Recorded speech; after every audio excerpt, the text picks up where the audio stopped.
শীতের দিনে টমেটো আর ধনেপাতা দিয়ে মাছ ভুনা, এটা খেতে তো অনেক ভালো লাগে।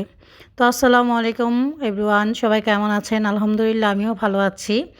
আজকে নিয়ে আসলাম শীতের ধনেপাতা আর টমেটো দিয়ে মজাদার মাছ রান্না।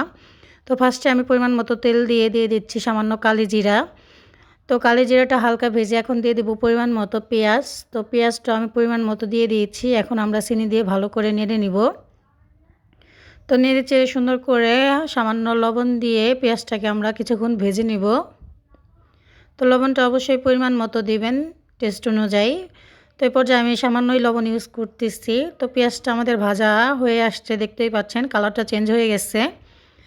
তো আমরা আর একটু সামান্য ভেজে নিব পেঁয়াজটা।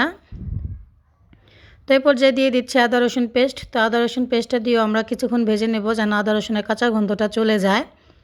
তো দেখতেই পাচ্ছেন আমি সুন্দর করে নেড়েচেড়ে ভেজে নিচ্ছি। তো পেঁয়াজটা একটু সময় নিয়ে আমরা ভেজে নেব যেন সুন্দরভাবে ভাজা হয়ে যায়, আদা রসুনের গন্ধটাও চলে যায়। তো এই পর্যায়ে দিয়ে দেবো পরিমাণ মতো হলুদ, ধনিয়া, মরিচ, মিক্স মশলা আর দিয়ে দেবো সামান্য পানি। তো পানিটা দিয়ে আমরা ভালো করে মিক্স করে নিয়ে কষিয়ে নিব সুন্দর করে। তো কষানো হয়ে গেছে, দেখতেই পাচ্ছেন তেল উপরে চলে আসছে। তো এই পর্যায়ে আমরা সুন্দর করে মাছগুলো দিয়ে দেবো। এখানে আমি গুলশা মাছগুলো কেটে ধুয়ে পরিষ্কার করে নিয়েছি। তো মাছগুলো দিয়ে আমরা কিছুক্ষণ কষিয়ে নিব। তো এটা আমরা ভালো করে মিক্স করে নিচ্ছি। তো মিক্স করে এখন আমরা সামান্য পানি অ্যাড করে দিব আর সামান্য লবণ অ্যাড করে দিব যেন মাছটা সুন্দরভাবে কষানো হয় আর ভেঙে না যায়। সামান্য পানি দিব, পানিটা বেশি না, জাস্ট শুধু কষানোর জন্য। তো পানিটা দিয়ে ভালো করে মিক্স করে নিয়ে আমরা এখন ঢাকনা দিয়ে ঢেকে কিছুক্ষণ কষিয়ে নিব। তো কিছুক্ষণ কষানোর পরে আমরা ঢাকনাটা খুলে নিচ্ছি। এখন আবার ভালো করে মিক্স করে নিচ্ছি, আলতো হাতে নাড়তে হবে যেন মাছগুলো ভেঙে না যায়।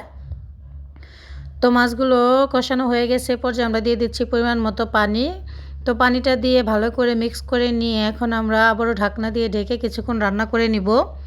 তো দেখতেই পাচ্ছেন আমাদের তরকারি কালারটা। তো পানি যেহেতু গরম এই জন্য বলকটাও তাড়াতাড়ি চলে আসছে। তো বলক চলে আসছে, দেখতেই পাচ্ছেন আমি ঢাকনা খুলে দিয়েছি।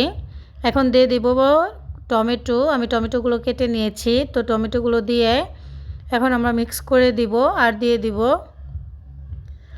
ঢাকনা দিয়ে দিব কিছুক্ষণ। তো এই পর্যায়ে দিয়ে দিচ্ছি আমরা কাঁচামরিচ। তো কাঁচামরিচটা দিয়ে আমরা মিক্স করে নিব আর জাল করে শুকিয়ে নিব। তো এই পর্যায়ে আমরা দিয়ে দিচ্ছি কিছু ধনিয়া পাতা। তো ধনিয়া পাতাটা দিয়েও আমরা ভালো করে মিক্স করে এখন লবণ চেক করে নিব। তো লবণটা আমরা এখন চেক করে নিচ্ছি। তো আমাদের হয়ে গেছে মজাদার গুলশা মাছের কারি। দেখতেই পাচ্ছেন মাশাআল্লাহ অনেক সুন্দর হয়েছে কালারটা। তো ভিডিওটি যদি ভালো লেগে থাকে সবাই পাশে থাকবেন, ভালো থাকবেন। আবারও দেখা হবে নেক্সট কোনো ভিডিওতে। সে পর্যন্ত আল্লাহ হাফেজ, আসসালামু আলাইকুম।